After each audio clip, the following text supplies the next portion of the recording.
YouTube channel, and in this video we're gonna talk about exponent rule and how to apply them. So let's go right into business, right? So the first rule we're gonna talk about is the zero rule, which states that anything to the power of zero is always equal to one. So a to the zero is always equal to one. So if you add 7 to the zero, this is gonna equal to one. 8 to the zero, 1, 1,000, a million to the zero, 1, etc. Right? Anything to the power of zero is always going to equal to 1. Next up is the product rule. The product rule states that if you multiply two entities with the same base, to like exponent with the same base, and different, like let's say you had this they have the same base a, and the exponent for each were different. Let's just say the exponent for this was m, or and this exponent was n. So this, instead of having to be this first and multiply it to this, the protocol says you can just keep the same base and add the exponent. So you just add m plus n. So let's do a quick example of that, right?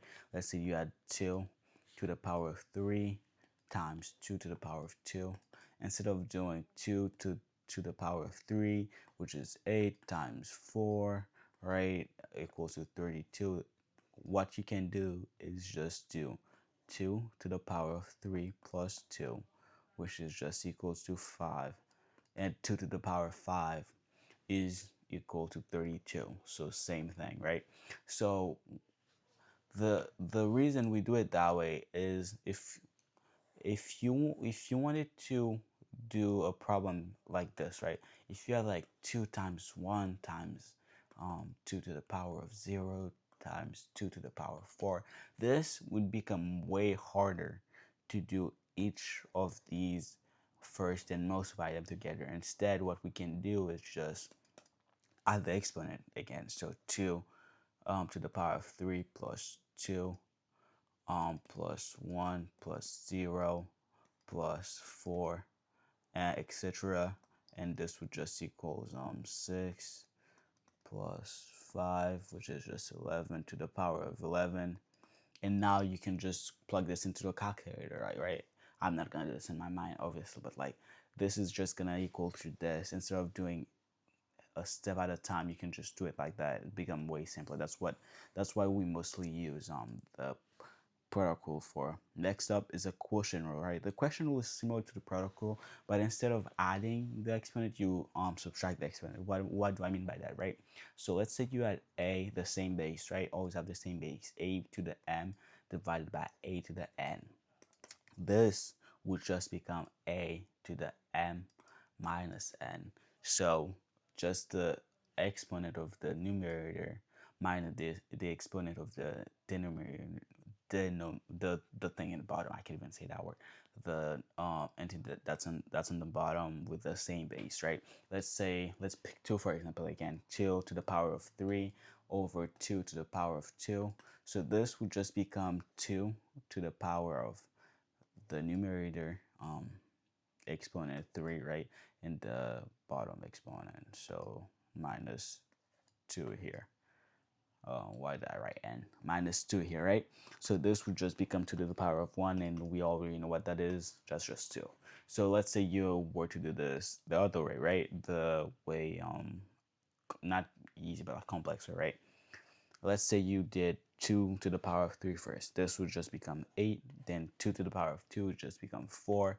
And this obviously equals to 2. So these are equal to each other, right? So no matter what way you do it, you're always going to get the same answer. But the exponent rule helps you to do it way faster, because in math we like to be efficient, right? Next thing we're gonna talk next power rule we're gonna talk about is power of power. This one is kind of easy to memorize because it makes sense, right? Let's say you had a to the power of n in parentheses times to this whole thing to the power of n.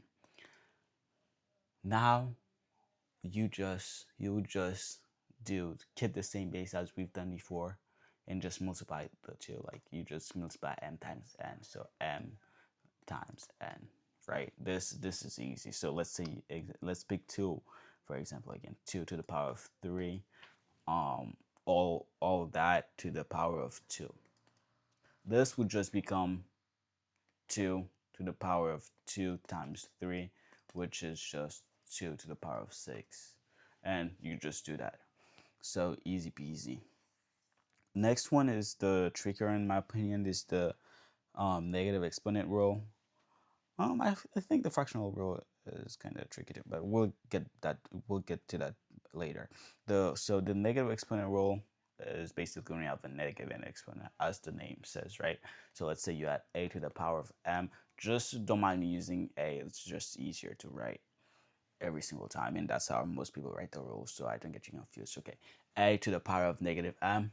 This seems hard at first, but like once you understand, it's not that hard. It's just 1 over to the over a to the m, so over this the negative doesn't even count, so the negative is the thing that becomes 1, right, to the power of whatever, to over a to the power of whatever. So let's pick 2 for example, right?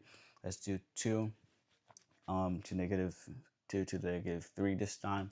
This would just become 1, the negative becomes a 1, and 2 to the power of 3. And this would be it. So 1 over 8. This would be our answer, right?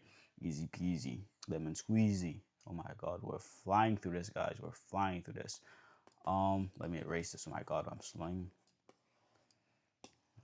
Oh my god, what's happening to me? Okay, let's do the fractional rule. The fractional rule basically is this. Let me just write it instead of talking. So the fractional rule is this, right? A to the power of m um divided by n, it would just equal this, n to the power of a um to the this whole thing to the power of m, right? Whatever. Yeah. So this is basically how many times you need to multiply the number by itself. Yeah. Yeah, that's it. That's it. And this is just an exponent like we've done before. So let's say to divide the number by itself. So let's say let me just show you an example instead of talking about this n, right? So let's say you had this 2 here over the square root of 4 to the power of, just let's just do this so we can see what's actually the n. The n is basically asking what number do you need to multiply 2 times to get 4. So this number would be just be 2, right? If we were to do a different thing, let's do 8 to the, and we put a 3 here. So what number we need to multiply 3 times to get 8, right? This would be 2, because if you multiply 2 3 times, this would just equal 8. Okay, now we understand this. Let's just move on. So this is the rule. So n, and then square root of a, then this whole thing to the power of m, then this m, right? Oh my god, what did I do? Can I, okay, to this whole thing. Okay, let's put this into practice with our famous 2 again. So let's say you had 2, then you had 3 here, then you had 2 here, right? 3 divided 3 halves, to the power of 3 halves. This would just equal, the n in this case would be the 2, so you put the 2 outside here, then you put the base, which is 2, then all this whole thing to the power of m, which is 3 in this case. So this is just the square root. You don't even need to write this most of the time. So this would be the square root of 2 um over all the just square root of 3 to the power of 3, because this can be simplified um further. We haven't learned how to simplify this further, right? So now let's do a combination of some of them, right? And to get some more practice in, and we're gonna do some challenging one. Let's say you had this, right? You had 2 to the power of 0 times 2 to the power of 2 negative 3, then if you had this whole thing divided by 2 to the 4. So yeah, this is kind of challenging, right? So at first glance, you might say, "Oh, this is so hard. I can't even do this. Oh my God, no, don't worry." So this we've done this before. Anything greater than 0, it's just 1. So this is just 1. Then times. So you can do it two ways. You can add the exponent, which is going to give you the same thing, or just say call this 1.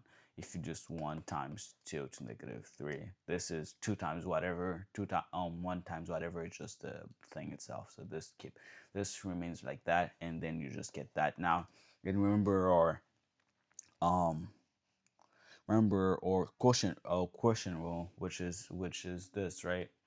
A to the m or a to the n equals a m minus n. So in this case, the m would be negative 3, so you just keep 2, negative 3 minus whatever it's on the bottom, negative 4. And this would equal to 2 to the negative 7. Ooh, yeah. Yes. Now, if they ask you to simplify this further, which we can do, let's believe in ourselves, right? We've learned this before. Remember what we said about negative exponent, right? So if you add a to the negative m, this would equal 1 over this, right? A to the m. So here, the negative becomes the 1 equals 1. And then you just do 1 over this, right? 2 to the 7, and kaboom, that's it. And this you can just plug it into a calculator, because I don't think any teacher will ask you to like actually solve this for yourself. But if you wanted to solve it for yourself, you could just do 2 times 2 times 2 times 2 times 2 times 2 times 2. But I don't think nobody's gonna ask you to do this. Just remember the key concept, right? So I think we covered everything. Yeah, we definitely covered everything. Thank you for your time, guys. Thank you for watching the video. If you guys want any help with anything, just let me know in the comments. If you guys need me to do a specific video about a specific topic that you guys don't understand, just hit me up. And I'm just gonna keep doing these 15 videos, 15 under 15-minute videos to help you guys understand math the easy way, right? Math beginners, after all. Thank you guys for watching. Don't forget to like, follow, and share. Thank you.